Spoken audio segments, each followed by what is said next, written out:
Bismillahirrahmanirrahim. Assalamualaikum warahmatullahi wabarakatuh. Selamat pagi. Mohon izin Pak Coach saya, Pak Sulardi STMPD. Pada kesempatan kali ini izinkan saya untuk memaparkan rancangan aktualisasi sebagai peserta pelatihan dasar CPNS golongan 3 Kementerian Energi dan Sumber Daya Mineral. Saya Muhammad Kamaluddin, SPD MPD, dari instansi Kementerian Pendidikan, Kebudayaan, Riset, dan Teknologi. Unit kerja saya di Politeknik Negeri Subang. Judul yang saya ambil dalam rancangan aktualisasi ini adalah berupa pembuatan modul LAS Shared Metal Arc Welding atau SMAW, atau bisa disebut juga LAS busur listrik.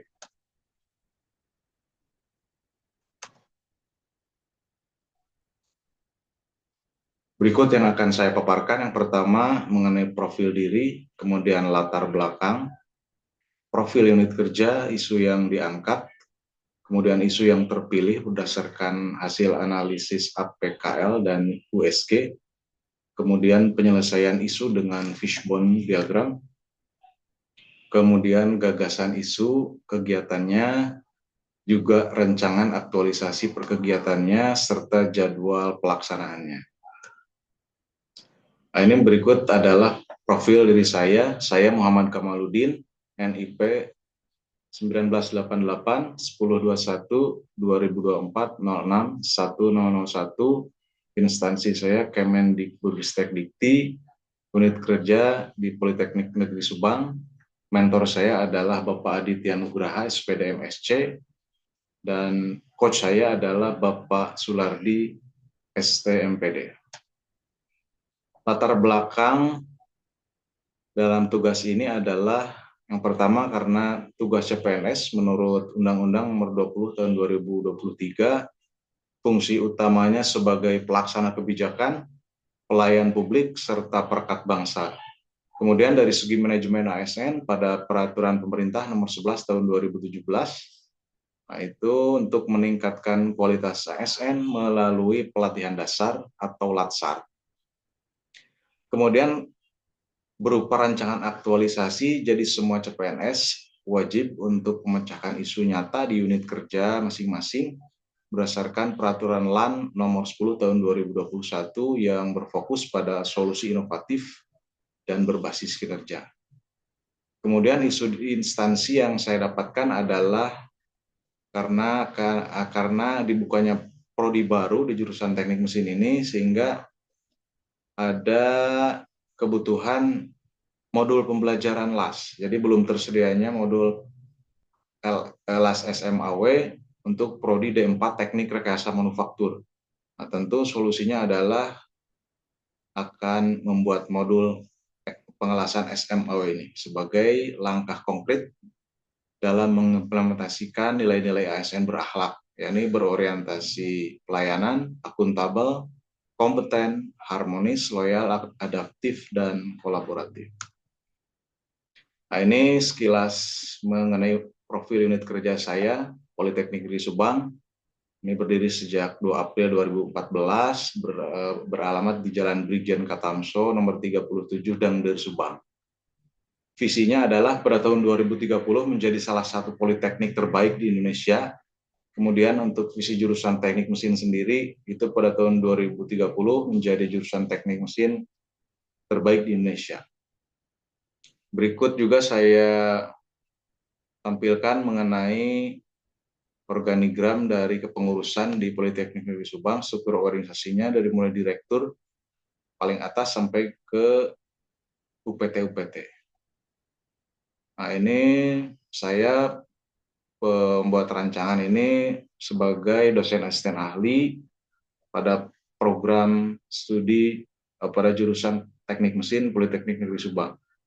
Kemudian tugas dan fungsi dosen itu adalah melaksanakan tridharma perguruan tinggi, yakni di bidang penelitian, pendidikan, dan pengabdian kepada masyarakat.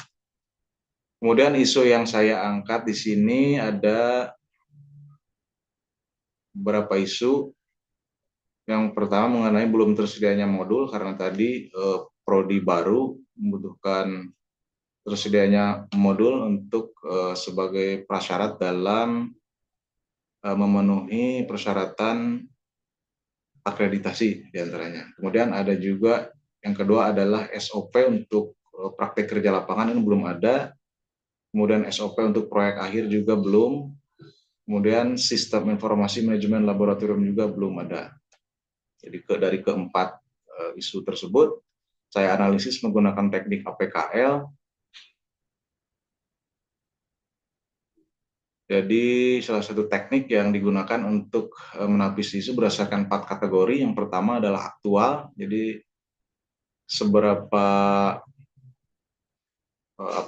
seberapa hangat isu itu benar-benar terjadi di masyarakat. Kemudian problematik, jadi memiliki dimensi masalah yang kompleks sehingga perlu dicarikan solusinya. Kemudian kehalayakan, artinya isu ini menyangkut hajat hidup orang banyak, diantaranya mahasiswa, juga administrasi jurusan.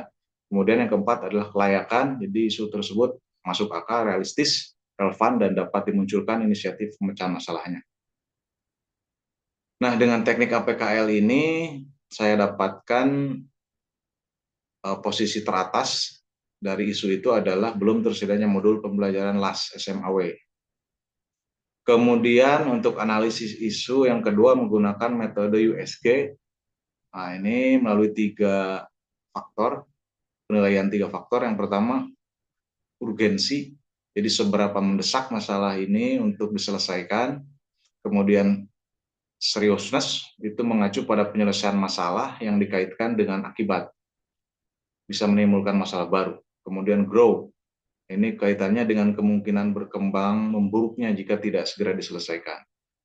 Nah, sehingga kesimpulan yang didapatkan itu merupakan isu dengan perolehan nilai tertinggi, dan nilai tertinggi yang saya dapatkan itu dari isu belum tersedianya modul pembelajaran pengelasan SMAW di Prodi D4 Teknik Rekayasa Manufaktur. Kemudian analisis isu selanjutnya menggunakan diagram fishbone. Nah, jadi ada aspek man, method, material, scene, environment, dan measurement. Nah, ini dari segi ini terbatasnya sumber daya manusia dalam pengampu mata kuliah pengelasan ini baru ada 1 orang saja dosennya. Kemudian metodenya belum adanya pedoman standar untuk pengembangan modul pembelajaran. Kemudian dari segi material ini sumber referensi yang terbatas, kemudian kurangnya bahan ajar untuk topik-topik tertentu yang spesifik.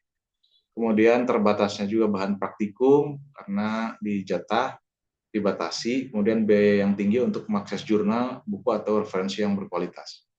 Kemudian dari segi mesin, itu infrastruktur pembelajaran perlu dioptimalkan karena dari kelengkapan mesin yang ada di lab itu tidak semuanya berfungsi, dia ada sebagian yang rusaknya, seperti itu. Kemudian dari environment, itu perubahan teknologi yang cepat membuat materi harus diperbarui secara berkala. Jadi kita harus menyesuaikan perkembangan teknologi. Kemudian dari segi measurement, metode penilaian hasil belajar itu bervariasi. Kemudian ujung-ujungnya adalah dibutuhkannya pembuatan modul pengelasan SMAW ini. Kemudian gagasan pemecahan isunya adalah isu utama belum adanya modul pembelajaran LAS SMAW untuk prodi baru, kemudian tentu akan berdampak pada kualitas lulusan karena kompetensi yang tidak mumpuni, kemudian akan berdampak juga pada peningkatan risiko kecelakaan di lab, laboratorium, kemudian inefisiensi operasional dalam kegiatan praktikum, kemudian penurunan kualitas hasil praktikum.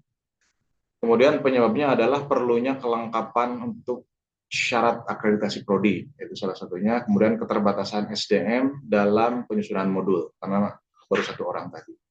Penyelesaiannya ditawarkan berupa pembuatan modul LAS SMAW yang melibatkan dosen, teknisi laboratorium, dan juga mahasiswa. Nah, ini rancangan aktualisasinya. Yang pertama adalah konsultasi dengan koordinator praktikum dan mentor, kemudian menyusun modulnya, kemudian melaksanakan evaluasi, kemudian pengesahan modul praktikum, dan modul praktikum yang telah disahkan akan dikonsultasikan dengan coach terkait konten yang perlu dimasukkan ke dalam laporan. Kemudian menyusun laporan kegiatan aktualisasi secara sistematis. Ini jadwal aktualisasinya. Ini konsultasi dengan koordinator praktikum akan saya jadwalkan pada tanggal 25 sampai 29 Oktober 2024, kemudian menyusun modulnya 30 Oktober sampai 14 November, kemudian evaluasinya dari 15 sampai 27 November, kemudian pengesahan modul praktikumnya dari 28 sampai 30 November, dan penyusunan laporan kegiatan akhirnya adalah awal Desember. Demikian yang dapat saya paparkan. Mohon maaf atas segala kekurangan. Terima kasih atas perhatiannya. Wassalamualaikum warahmatullahi wabarakatuh.